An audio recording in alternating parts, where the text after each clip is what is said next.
go back to the personal shield and say, if I'm making this decision, it's going to have an impact on at least one of those four quadrants, probably all of them.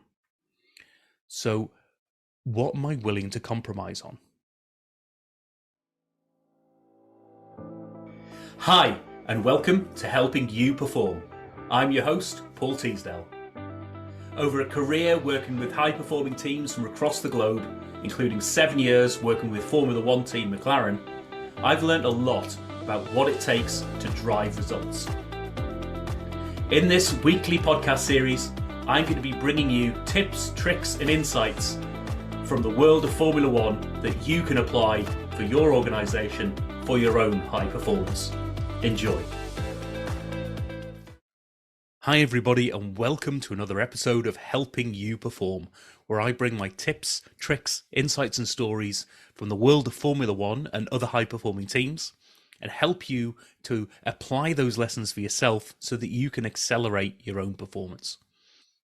I hope you enjoyed last week's episode 48, where I talked about my journey into the world of Formula One and maybe some of the lessons that you can take so that you can progress and accelerate your own career, maybe into the world of Formula One if that's what you're interested in, or maybe just a generic take on how do you progress your career? What are some of the key lessons that I've learned to help me through that process? So I do recommend giving last week's episode a listen.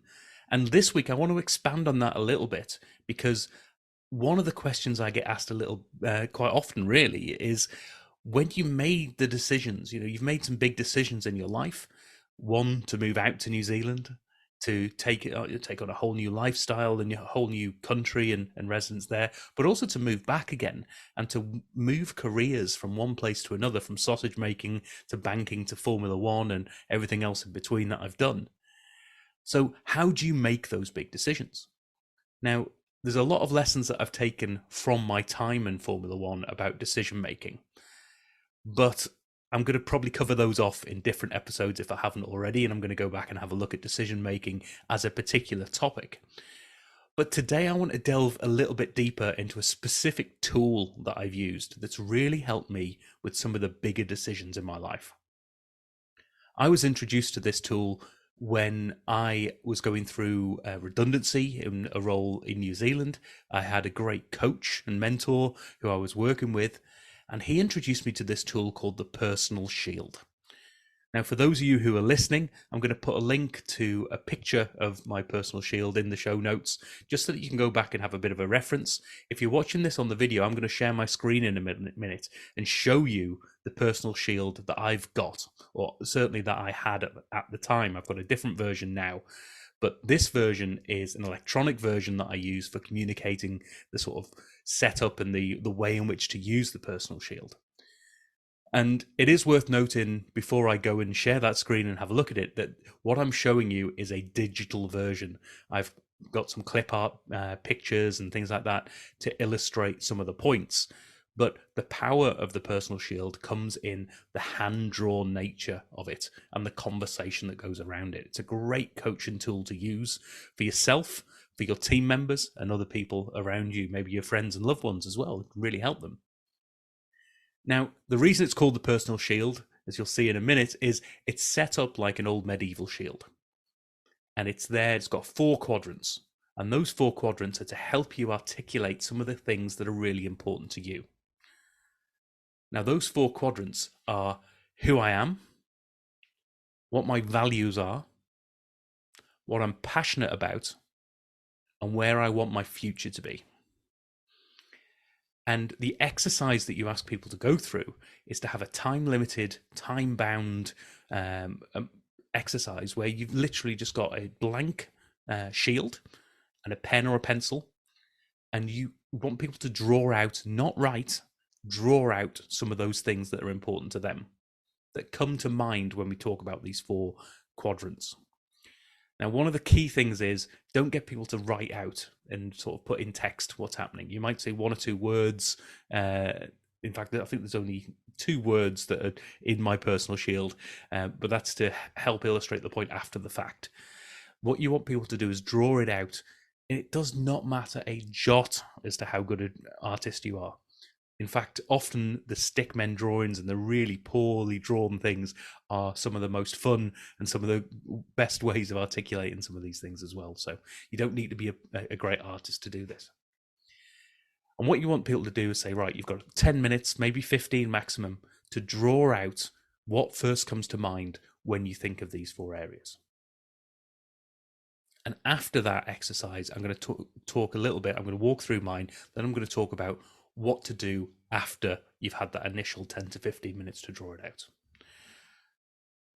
So I'm going to share my screen for those of you who are following the video here.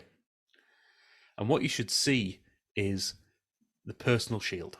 This is all about value and perception. So this is an example. So if I look at who I am, this, remember, was me drawing this initial personal shield when I was living and working in New Zealand. So I was calling out the fact that I was a Brit abroad. I was somebody who was, from far afield, and I was now living somewhere very far away. I'm calling out the fact that I've moved around a lot. Up until then, I didn't really have a stable base that I called my home. And what I'm educated, but what I'm most passionate about in terms of who I am as a professional is I'm somebody who likes to work with others to help them perform, and also almost a translator between what users need. So I'm very good at listening to people and say, right, you need this, and having enough technical knowledge to then pass that on to be user requirements for some systems as well. So I'm technically knowledgeable enough to know how to communicate with the techie people, but I'm not so tech savvy that I don't know how to talk to human beings as well. Now, I'm just going to pause a little bit to reaffirm one particular key point with the personal shield, is that what you want people to do is to articulate what's important in their personal life and their professional life, because this is about the whole person, and it becomes really important when you're looking to make decisions later on. My values, at this time, there was only myself, my wife, and our cat. So this was my family. That was what was really important to me. And I called out 2 other things that are really important to me. One is integrity. So I really value integrity. When people say they're going to do something, I really value it when they actually go off and deliver. And I become sort of almost personally affronted if they've gone off and said something and then don't deliver. And I like to do that myself as well. And the other one is time. I'm really passionate about time management. My personal view is that it's a great way to show your respect for people by respecting their time. And conversely to that, if you disrespect their time, so if you're late for things or if you don't show up, then that for me is a sign of disrespect. And it's not something I'm a big fan of. My passions, if I move into that segment, we're talking about, I'm passionate about rugby. I was riding a motorbike at that time. I was really passionate about my motorbiking and just going out and having fun and having a few drinks with my friends. Also, I'm very passionate about cooking. I love to cook and I love to entertain with my cooking as well. And from a professional perspective, I'm passionate about using the things that I've learned along the way to help others perform at their best. So it's about sharing my toolbox with others to help them have those aha moments. And then in the future segment, again, we're splitting this into a career perspective and a personal one. So it's about, at the time I was looking to climb the corporate ladder. I was looking to have a team underneath me. I was a sort of one-person team at that point, and I wanted to move up and become more of a manager and manage people. And I wanted enough money to secure my family and have a really decent home. I don't think I bought a home when I drew this originally. So I wanted enough money. No, I've never been driven hugely by money, but I wanted to be comfortable enough so that my family was there, but also have the healthy lifestyle that's around that as well. So for me, it was never about pure drive for money and pure drive for ambition. Some people, when they're drawing this, it might be about an aim for retirement or a particular car that they're after or a particular role that they're aiming for. But it's this moment in time when I drew this, that was what was there for me. So I've got my who I am, what I value, what my passions are, and what the future wants to be in my view. And again, for those of you who are just listening, I'm going to stop sharing the screen here. But for those of you who are just listening, then Go into the show notes and you'll see an example of this, and you'll see what I'm talking about, and go back and pull that up and have a look through as you listen to this as well. Now, what you do once you've got someone to draw out the personal shield, if you're coaching somebody through this, or if you're having this conversation with some member of your team, then after you've time bound it and you've said, right, that's it, time's up, pencils down, spend the next 10 to 15 minutes having them articulate this back, both in terms of what it means to them and question some of those areas. Why is that important to you? Why have you drawn that? What is it that's made you say, rugby is a passion of yours? Is it playing rugby? Is it watching rugby? Is it being a coach in rugby? Is it about administration of rugby? What aspect of that makes you passionate?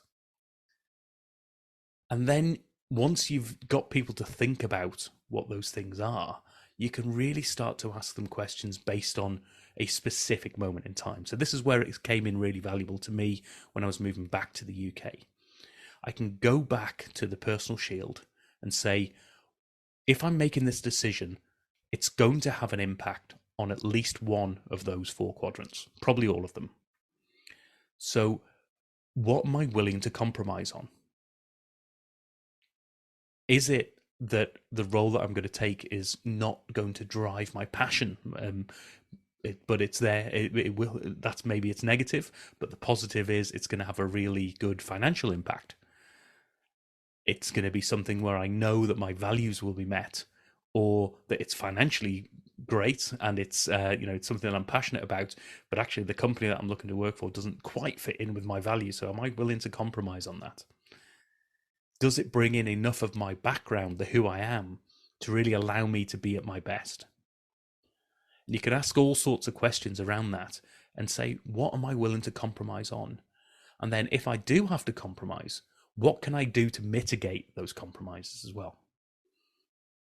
So it's a great coaching tool, but it's a great decision support tool. And I recommend people do this with their friends, their family. Sit around, if you're doing a big family move like I did to and from New Zealand, then sit around with your spouse, your loved one, with your family and say, right, what's it going to impact? What are we passionate about as a family? Where do we want our future to be? And if we do this move, what impact is it going to have on those areas? Now, I'd love for you to go and have a look at this. First of all, review the personal shield that I've put up in play here, but have a go yourself. Just literally sketch it out. Get yourself a sheet of A4 paper, draw a basic shield. It doesn't even have to be a shield. Just draw 4 quadrants on a piece of paper and spend 10 to 15 minutes maximum sketching out those areas for yourself. So those quadrants, who I am, what my values are, what my passions are, and where I want my future to be. And if you're doing this just by yourself, sit back and reflect on that once you've done it. If you're doing this with somebody else, if you've got a coach, someone, or a mentor, or a trusted advisor, a friend, ask them to challenge you on it. And if you want to go through the exercise with me, or if you want me to review your personal shield, please do get in touch. I'd love to hear about this, because this is one of the most powerful tools that I've used with people when they're making big decisions. But when they're making big decisions, not only in their career, it's great for career moves, but it's also great for personal moves as well, whatever that might be. So as always, if you want to talk this through with me, if you want to have a look at what this means for yourself, please do get in touch. You'll actually see this as part of my rapid career development space at paulteasdale.co.uk. There's a whole section there on rapid career development. The personal shield is one of the first things that I get people to do when I'm looking at career development. But it doesn't just have to be about career, as I say, it can be about anything in life. And use tools like this. You'll use techniques that work for you and hit home for you when you're having those big decisions in life. If you've already articulated these things, it gives you an opportunity to go back and say, well, I said I was passionate about this. I said I wanted my future to be in this direction, but this new opportunity has taken me somewhere different. Is this something I'm willing to compromise on? And if I do have to compromise, what am I going to do to mitigate those risks? So please, as always, go to paulteasdale.co.uk. what you'll find there, that free 30-minute chat. Set up some time with me, or just find me on LinkedIn. I'm under Paul James Teasdale. And, I'll put those links in the show notes as well. But please reach out. Try this for yourself. If you're not reaching out to me, just try this for yourself. Drop me a line to let me know the impact that it's had on you, your life, and your decision making. And if you've got any tools to share, please let me know. I'm always looking to add new tools into the toolkit. Maybe I can share them out on this podcast as well. In the meantime, thanks for listening, and I'll see you in the next episode. Thank you for listening to this episode of the Helping You Perform podcast. If you found value in this episode, please take a moment to like, share, or review the podcast. You can reach out to me at any time, either through LinkedIn or through my website at www.paulteasdale.co.uk. I look forward to speaking to you in the next episode.